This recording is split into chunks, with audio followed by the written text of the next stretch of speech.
A mensagem que eu separei para hoje tem o título A Verdadeira Riqueza. E eu não sei quanto a vocês, mas eu, quando era mais jovem, acho que eu já contei isso para vocês, eu pedia duas coisas a Deus. Eu era adolescente assim mais ou menos, e eu dizia, Senhor, eu quero das duas opções, dá-me uma, Senhor. Ou eu quero ser rico, ou eu quero ser um pastor, um ministro da Tua Palavra. Não preciso dizer muitas coisas mais, né? Deus, por alguma razão, entendeu que eu não... Merecia os dois. Pois é. Olha, aí seria o melhor dos dois mundos, como você diz, né? Ser rico, ser um ministro. E meus irmãos, a verdade é que a ideia de riqueza, ela é uma ideia que naturalmente evoca o sentido de muitos bens materiais e prosperidade, etc. Mas hoje eu quero falar sobre esse tema, tomando como exemplo a história de um homem. E nós vamos aqui à Bíblia, vamos ao livro de Atos. Eu também já referi anteriormente que é o meu livro da Bíblia favorito, Atos.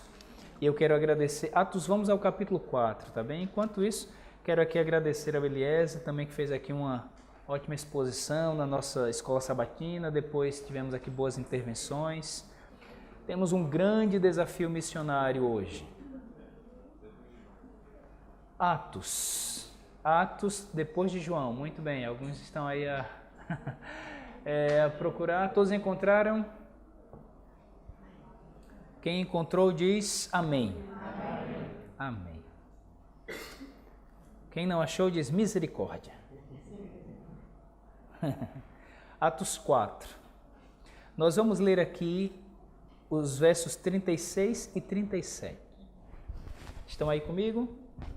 Atos 4, 36 e 37. E já viram, portanto, sobre quem nós vamos falar nesta manhã, não é? Aqui diz assim: José, a quem os apóstolos deram o sobrenome de Barnabé, que quer dizer filho da exortação, levita, natural de Chipre. Como tivesse um campo, vendendo, trouxe o preço e o depositou aos pés dos apóstolos. Aqui nós vamos então ver um pouquinho sobre a história de um homem, um grande homem, chamado, na verdade o nome dele mesmo é José. E ele recebeu uma alcunha dos discípulos, certo? Um sobrenome. Os demais seguidores de Cristo olharam para aquele homem, viram a sua forma de ser e de estar e disseram, olha, vamos chamá-lo de... E algumas alcunhas são muito pejorativas, né? São muito ruins. Mas aqui nós temos algo muito positivo. Barnabé é chamado de...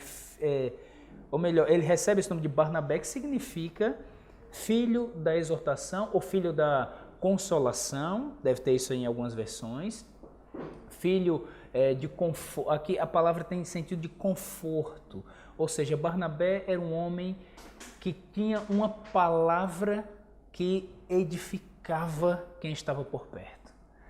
E eu não sei se vocês já quiseram ter esse dom, mas é um dom fantástico. O dom de falar de maneira que o coração de quem ouve se enche. Esse era Barnabé. Aqui o texto diz que ele era levita. E também diz que ele era natural de Chipre. Então vamos aqui entender o seguinte: Chipre é a ilha grega, turca. Você sabe que eles também têm alguma confusão ali, né, com isso. Então é uma ilha grega e Chipre era uma região que naquela altura abrigava muitos judeus. Vocês sabem que os judeus eles passaram por muitas, até hoje, né? Muitas intempéries e também tiveram que se espalhar pelo mundo. Naquela altura também aconteceu isso e os judeus eles criaram ali várias comunidades espalhadas pelo território do que hoje chamamos de Europa e ali na ilha de Chipre, ou Cipros, né? Os ciprianos são aqueles que vêm da ilha de Chipre. Então ali eles tinham uma grande comunidade judaica. E esse jovem aqui, esse homem agora, ele nasceu ali, ele nasceu nessa comunidade, Mas vocês lembram que os judeus, apesar de viverem espalhados nas festas judaicas, na Páscoa, no Pentecostes, o que é que eles faziam? Eles vinham para Jerusalém para celebrar aqueles momentos exatamente para permanecer conectados espiritualmente com Deus e com seus irmãos, ok? Essa era a experiência daquele povo e era também de Barnabé. E Barnabé, se ele vivia em Chipre, é muito possível que ele tenha estado presente no episódio de Atos 2. Lembram em Atos 2? Quando uma multidão de judeus que viviam espalhados estavam em Jerusalém, eles ouvem a pregação, eles aceitam a mensagem e eles se convertem. E aí o livro de Atos, no começo, ele vai mostrar como passou a ser a vida daqueles irmãos recém-conversos.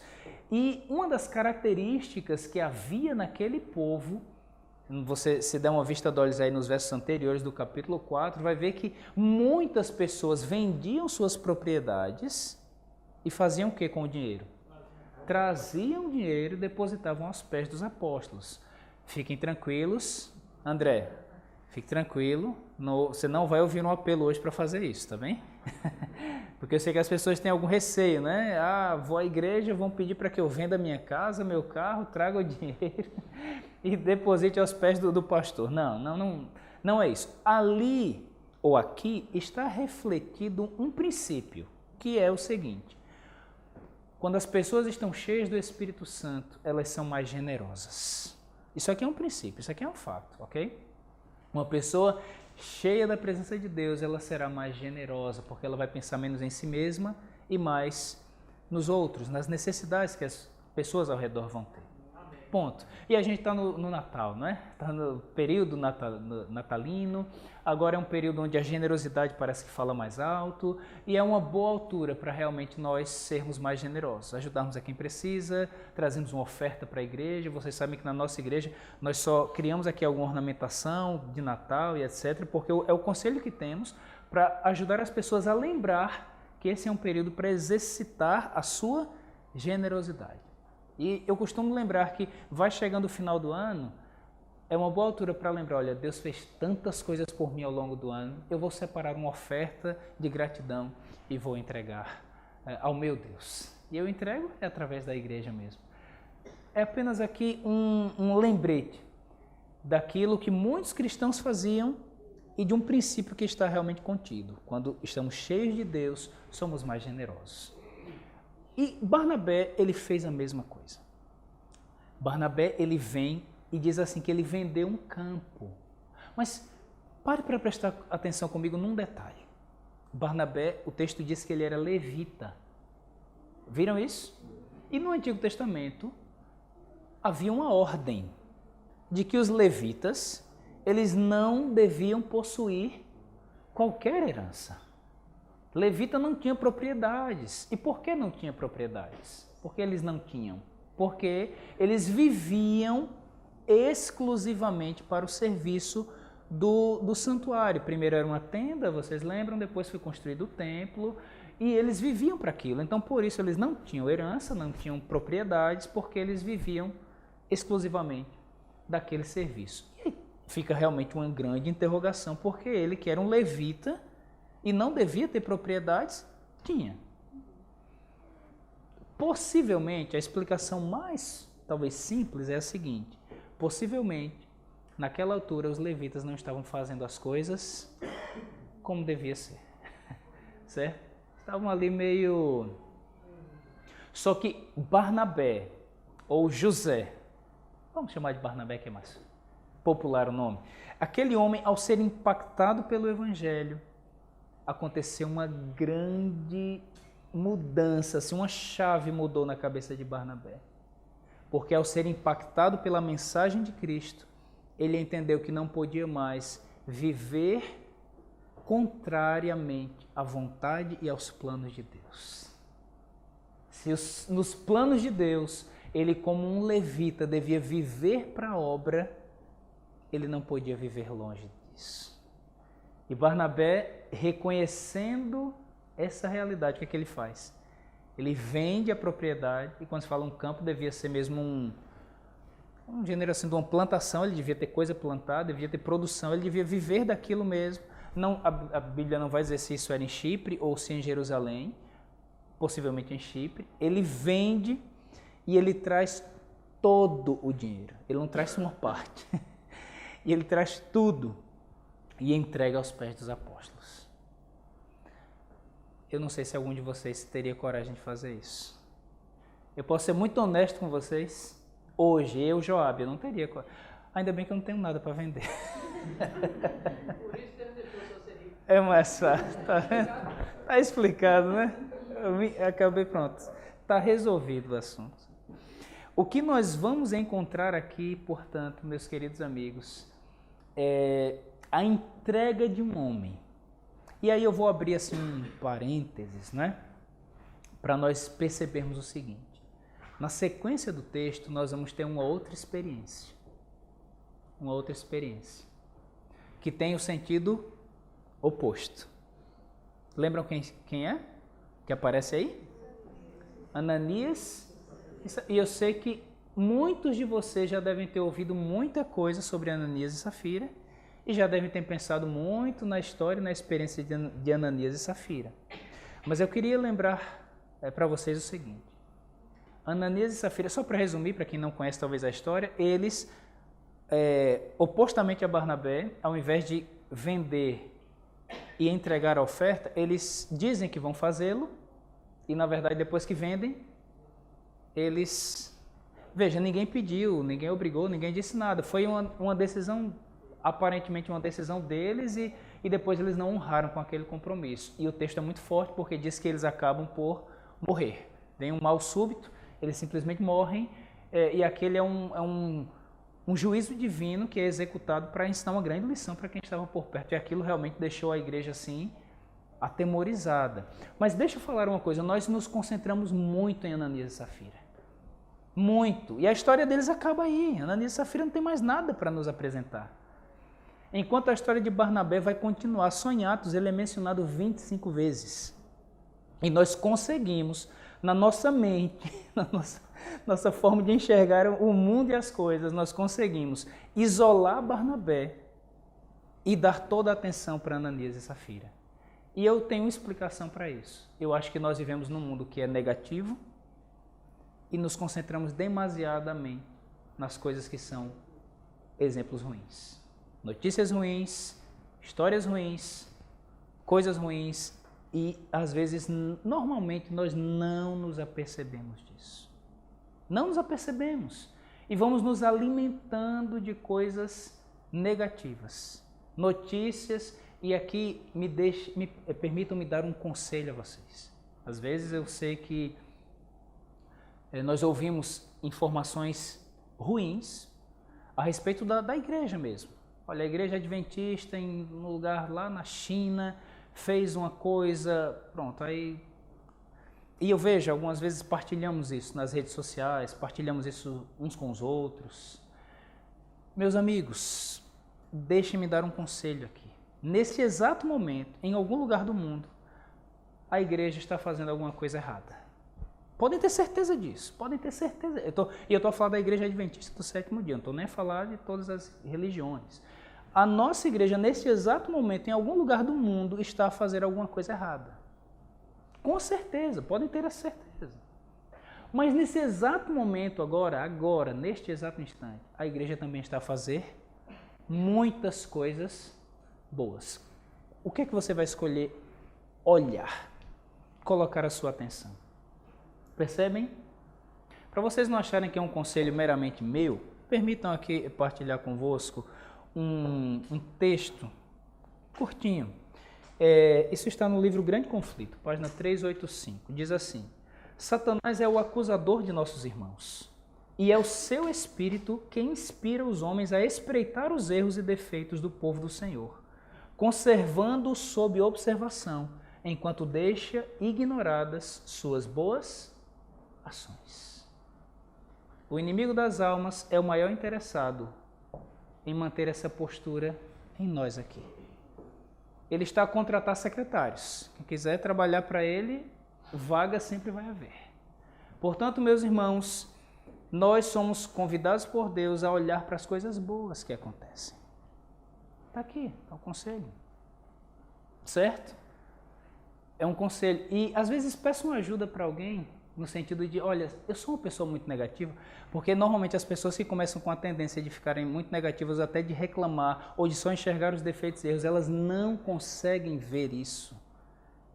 Elas precisam da ajuda de alguém que vem de fora para dizer, olha, acorda aí porque tá demais.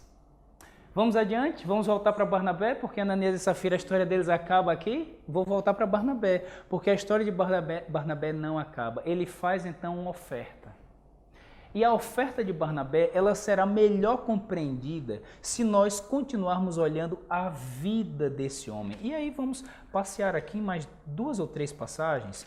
Você vai vir comigo agora ao capítulo 9. Vem ao capítulo 9 e nós vamos ver que Barnabé ele reaparece no capítulo 9, tendo um papel fundamental. Capítulo 9, verso 26 diz assim: Tendo chegado a Jerusalém, procurou juntar-se com os discípulos, todos, porém, o temiam, não acreditando que ele fosse discípulo. A Bíblia está a falar de quem aqui?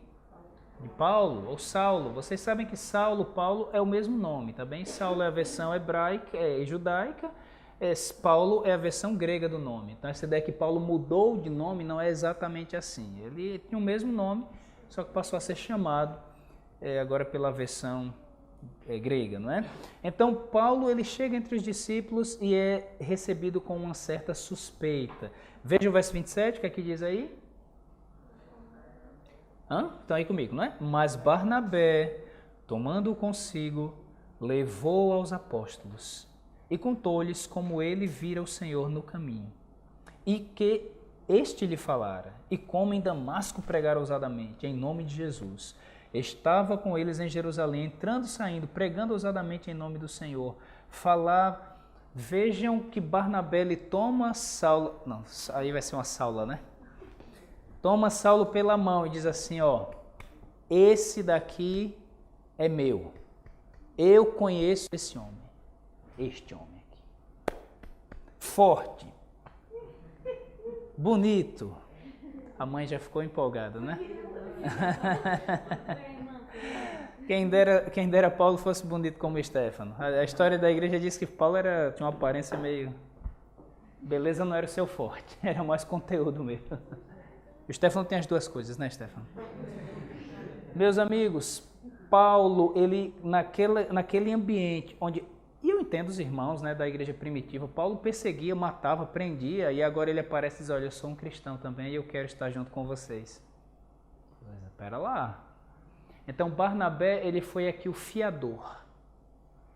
Ele foi o fiador. Ele entrou na frente e disse assim, olha, se ele fizer alguma coisa errada, vocês podem mandar matar os dois aqui. Podem prender os dois. Porque eu garanto que o que esse homem fala é verdadeiro. O avalista. É o avalista. Foi o avalista. Paulo, meus amigos, Barnabé aqui, ele teve uma atitude que muitas vezes nós vamos precisar ter. Agora, por que ele fez aquilo? Por que ele fez aquilo? Ele conhecia o potencial que estava ali em Paulo. Barnabé conseguiu enxergar aquilo que os outros não conseguiram. Ele olhou e disse, olha, esse homem vai longe.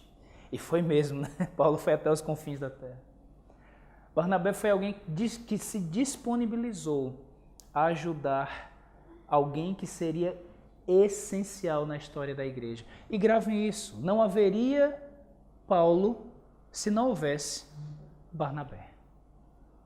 Deus poderia ter levantado outra pessoa, é verdade, mas Barnabé foi o homem que abriu o coração e teve uma visão quase que além do alcance. O nome disso é discernimento. Ele conseguiu olhar e ver que o espírito de Paulo não era mais de um perseguidor. Era sim de um homem sincero, convertido, que queria servir a Deus.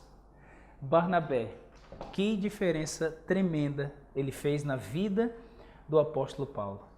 Meus amigos, a história de Barnabé não termina aqui. Vamos ver um pouquinho mais adiante e ver o que Barnabé faz no capítulo 11. No capítulo 11, nós vamos encontrar aqui que, a partir do verso 19, tá bem? Capítulo 11, a partir do verso 19.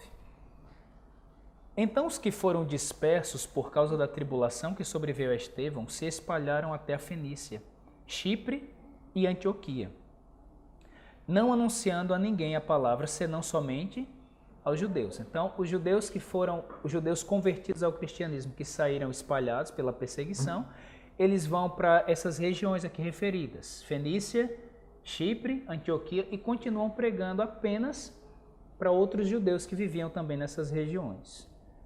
Vejam o verso 20. Alguns deles, porém, que eram de Chipre e de Cirene, e que foram até Antioquia, falavam também aos gregos, anunciando-lhes o evangelho do Senhor Jesus. Então aqui nós vamos encontrar a primeira referência bíblica da pregação aos não-judeus, certo? Começam a pregar a não-judeus. Verso 21. A mão do Senhor estava com eles e muitos crendo se converteram. Então aqui nós começamos a ver o fenômeno da conversão de pessoas que não tinham qualquer conexão original com a religião monoteísta, ou seja, com o judaísmo daquela altura. Vamos adiante, porque o verso 22 põe Barnabé na cena. A notícia a respeito deles chegou aos ouvidos da igreja que estava em Jerusalém. E o que foi que a igreja fez? A igreja enviou, né? Os irmãos enviaram Barnabé para verificar a situação. Porque eu sei que para a gente não faz muito sentido, mas só para tentar compreender é que naquela altura, imaginar que lá do outro lado do mundo, um grupo de pessoas que vinham de um outro panorama estavam aceitando o evangelho era uma coisa assim muito estranha. E eles queriam saber se era mesmo o evangelho correto, se aqueles cristãos eram mesmo discípulos. E enviaram quem? Para ir lá verificar. E por que enviaram Barnabé? Porque Barnabé era um homem de confiança, era um homem de discernimento. Barnabé jamais chegaria ali para impor qualquer coisa, para entrar com autoritarismo, não é? Ele poderia chegar e dizer, olha, a igreja me mandou aqui, eu quero saber o que é que está acontecendo aqui. Bora, vamos lá, depoimentos aqui, uma fila. Não, Barnabé, ele vai com muita calma, com muito discernimento, e ele vai observar. Ele vai observar. E o texto vai nos dizer o que Barnabé constatou. Diz assim, tendo ele chegado e vendo o que, meus irmãos? A graça de Deus. Alegrou-se. Meus amigos, isso é lindo demais. Barnabé olhou para a vida daquelas pessoas e enxergou na vida delas a graça de Deus. E muitas vezes, quando chegamos, irmãos, em alguns ambientes, nós precisamos enxergar a graça de Deus. Nós temos que olhar que existe graça. Deus está trabalhando na vida das pessoas. Lembrem daquele princípio, deixa Ananias e Safira um pouquinho de lado e vamos ser como Barnabé, porque Barnabé procurava ver a graça do Senhor. Ele não ficava ali absorvido em olhar simplesmente para os problemas. E eu estou a falar para vocês como um ser humano. E está ali a minha esposa que não me deixa mentir. E ela sabe que eu saio às vezes aqui da igreja, da última vez que estivemos aqui, a igreja foi um sábado muito especial, programa de jejum, Santa Ceia, foi uma bênção. Quando eu entrei no carro, eu só falava para ela de quem não tinha vindo. A ausência, sabe? Ou seja, tanta coisa positiva, mas eu conseguia lembrar dos irmãos que não estavam e das preocupações que eu ficava. E depois de uns 5 minutos eu disse, olha o que é que eu estou a fazer. Percebem como nós somos? Então, eu não estou a falar para vocês de uma luta que eu também não tenha. Nós temos que ser como Barnabé. Olhar para as multidões e tentar enxergar a graça de Deus, que está espalhada. O amor de Deus está espalhado entre as pessoas. Barnabé olhou, viu a graça, alegrou-se. E o texto diz mais. O texto diz assim: exortava. Lembram? Barnabé era o homem da exortação. Exortava a todos a que com firmeza de coração permanecessem no Senhor. Barnabé, ele agora exorta. A sua palavra era uma palavra proferida para edificar. Me permitam dizer uma coisa para vocês. Se vocês precisarem desabafar, me procurem, liguem. Eu tenho prazer, eu gosto de ouvir vocês. Eu gosto. Eu estou aqui para isso. Desabafem com o próprio Deus. Mas, por favor, não se tornem pessoas que agora começam a falar mal dos outros para quase que quem quiser ouvir.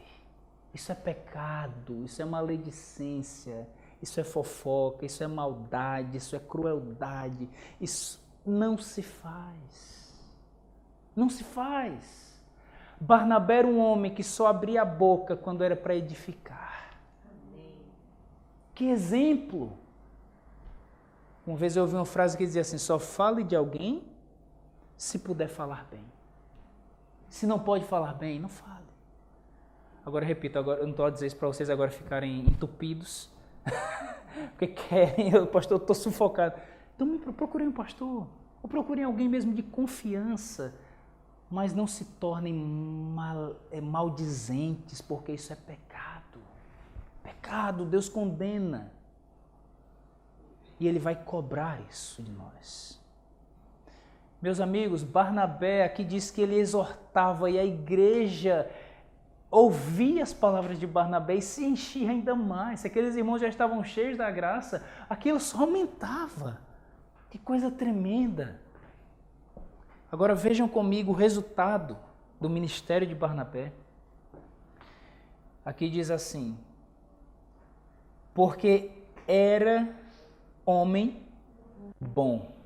Olha o que a Bíblia diz de Barnabé. Era homem bom, cheio do Espírito Santo e de fé. Quem dera se hoje Lucas ainda estivesse vivo para escrever um novo livro de Atos e ele fosse falar da minha vida e da sua e ele pudesse fazer essa mesma descrição. Oh, meus amigos, aquele ali era um homem bom, mas é bom mesmo, é que é o bom. Não é hipocrisia, não é aparência de bondade, era um homem bom. Era um homem cheio de fé, confiança em Deus. Era um homem cheio do Espírito Santo, era cheio de Deus. Então é curioso porque quando muitas vezes nós estamos aqui, né, no ambiente de igreja, e às vezes vemos alguém pregar, vemos alguém cantar, vemos alguém liderar, vemos pessoas serem nomeadas para funções e etc. Às vezes nós pensamos assim, olha, eu gostaria de ser aquilo, ou fazer isso, ou fazer...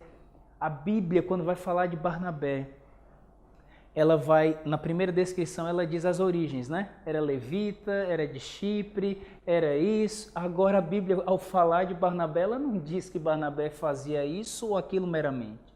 A Bíblia diz a sua essência. Barnabé era um homem rico, meus amigos. Rico. Isso daqui, e acho que agora vocês entenderam o porquê do tema da mensagem, né?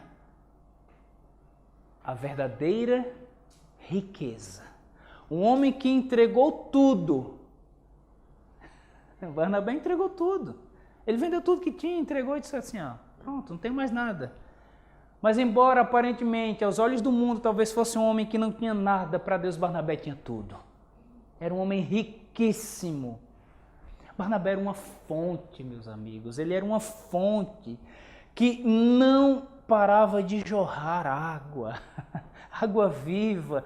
E vejam, eu não estou a falar do Barnabé como um ser humano e como se ele tivesse um poder em si próprio, porque o texto acabou de dizer onde é que estava a fonte de Barnabé. Qual era o segredo daquele homem?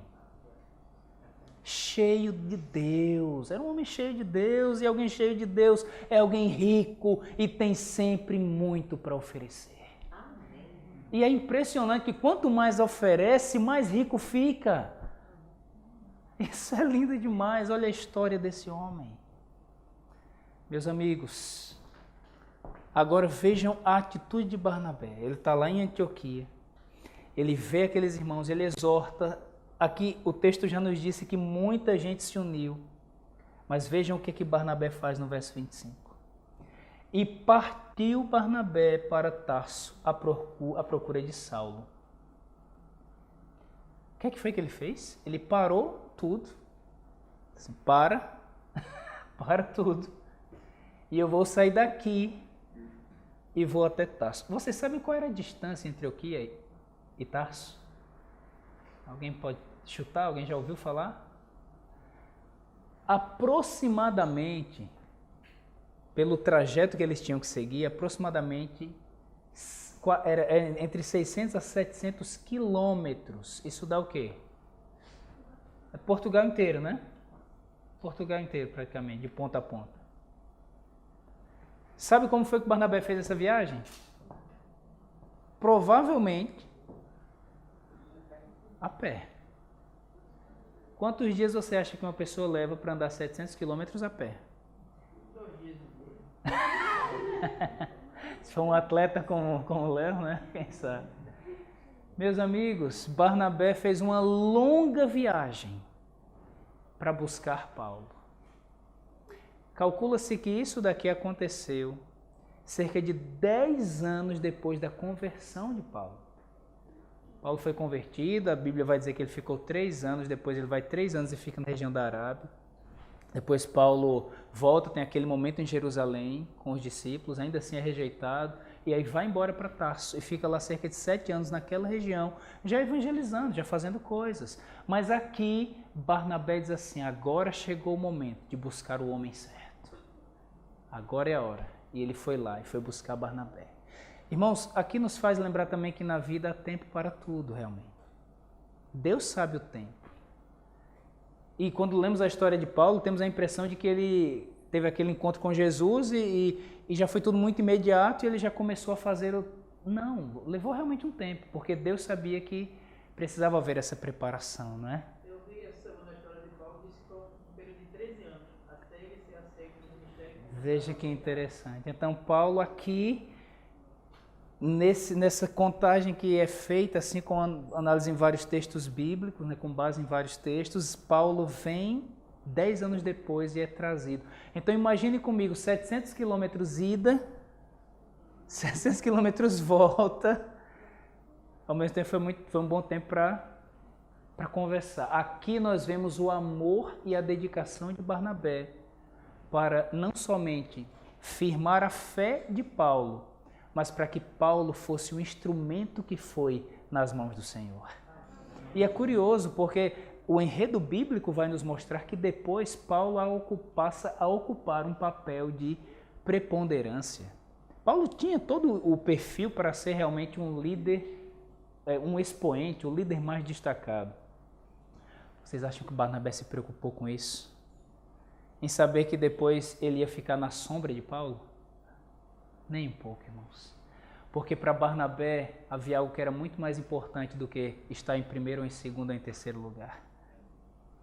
Barnabé era um homem bom, cheio de fé, cheio de Deus. E ele vai, busca Paulo, traz Paulo. E agora, meus amigos, o texto vai nos dizer o seguinte, na continuação aí do verso. Diz que, tendo-o encontrado, levou para Antioquia e por todo um ano se reuniram naquela igreja e ensinaram numerosa multidão. Em Antioquia foram os discípulos pela primeira vez chamados cristãos. E aqui nós encontramos uma pérola daquilo que Lucas escreveu. Porque até aqui os cristãos eram chamados o povo do caminho. Mas é em Antioquia, e é ao olhar para a relação entre Paulo e Barnabé, aquela relação de amor, dedicação, de discipulado, que as pessoas conseguem olhar e dizer, olha, afinal essas pessoas elas não seguem simplesmente um caminho, elas seguem uma pessoa. Afinal, aqueles homens ali, eles se parecem com Jesus Cristo. Aqui se cumpre a profecia que Jesus fez quando disse assim, nisto conheceram todos que vocês são meus seguidores, se amarem uns aos outros. E as pessoas ao olharem para Paulo e Barnabé disseram, olha, afinal, ali estão cristãos. Espelhos de Cristo, são pequenos cristos espalhados entre nós. Pessoas em quem Cristo se reproduz, na forma de se relacionar.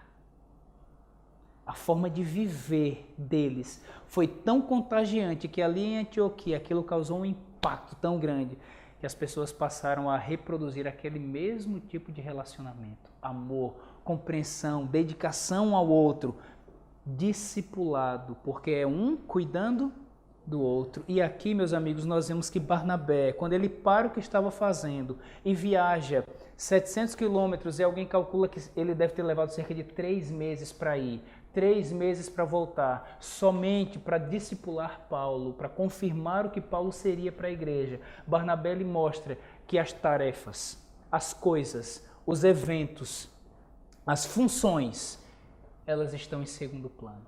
O que está em primeiro lugar são as pessoas. E a forma de nós cuidarmos delas. Barnabé, um homem rico.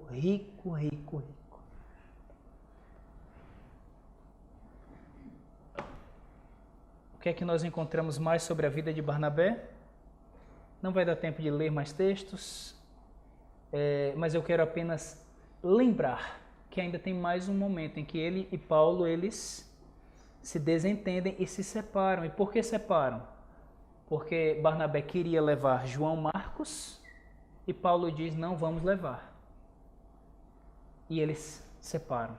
A Bíblia não fala que eles ficaram intrigados, eles continuam a cumprir a missão e continuam a ser amigos, cada um de um lado. E quais são os frutos daquilo? Paulo forma uma nova dupla com Silas e faz um excelente trabalho. E Barnabé vai sim à procura de João Marcos e restaura João Marcos. A ponto de Paulo lá na frente vai dizer assim, olha, João Marcos me é muito útil ao Evangelho. Barnabé era o homem da palavra, aquela palavra que ergue alguém. E mesmo João Marcos que quis desistir, quis deixar tudo de lado, ele vai lá e restabelece João Marcos, a ponto desse homem ser considerado muito útil por Paulo, que já não queria mais conversa com ele, e de escrever um evangelho, que é o Evangelho de Marcos, que é baseado na temática de Jesus como alguém que veio para servir o mundo. E João diz assim, olha, na vida de Barnabé e na vida de Cristo, eu aprendi que o que nos dá sentido é servir o próximo. Antes eu era alguém que não servia, agora eu vivo para servir também. E ele escreve um evangelho só para defender essa tese, só para nós vermos aqui o quanto Barnabé foi importante na vida de tantas pessoas. Qual é a conclusão que nós temos hoje, então, nesta manhã? Pastor, Barnabé viu graça em João. Viu a graça, viu a graça. Qual é a conclusão que nós temos, irmãos? Barnabé, é verdade, ele tinha alguns dons, generosidade, discernimento espiritual, exortação, ensino, capacidade de discipular alguém, era um evangelista, mas a essência do que era Barnabé se resume ali em Atos 11, 24, que nós já lemos. Barnabé tornou-se a partir da sua verdadeira entrega, porque a oferta de Barnabé não foi o dinheiro do campo. Conseguem enxergar isso comigo? A oferta de Barnabé não foi recurso financeiro apenas. O que foi que Barnabé realmente entregou a Cristo? Ele entregou tudo. Ele disse assim, Senhor, eu sou a oferta. Barnabé, a partir daquela entrega, ele se torna então uma fonte inesgotável de riqueza. Não haveria Paulo se não houvesse Barnabé. Os resultados da vida e influência deste grande homem são produzidos até hoje. Até hoje. A entrega completa que ele fez inspira a vida de todos aqueles que amam a Deus. A oferta de Barnabé, sim, ela foi a sua própria vida. A riqueza de Barnabé consistia na presença plena de Deus no seu ser. Aqui encontramos um dos homens mais ricos da história bíblica, pois aquilo que ele possuía, a sua fonte inesgotável, ajudou a enriquecer muita gente. Meus amigos, Deus procura hoje por um novo Barnabé, por alguns Barnabés. Alguém que faça uma entrega tão completa, tão destemida, que seja capaz de fazer até as forças do mal estremecerem, porque essa é a vida de alguém que está cheio de Deus. Alguém que estará tão ligado a Deus, tão cheio do Espírito Santo e de fé, que muitos se unirão ao Senhor. Alguém que só abra a sua boca para abençoar. Alguém de quem cada palavra será apenas para edificação. Deus hoje procura aqui entre nós alguém que ame tão profundamente o seu próximo que as pessoas irão olhar e dizer: ali vai alguém que se parece com Jesus Cristo. Quer ser você esta pessoa? Aceite hoje o chamado de Deus, faça uma entrega completa e seja ou viva uma experiência como foi a de Barnabé. Experimente a verdadeira riqueza.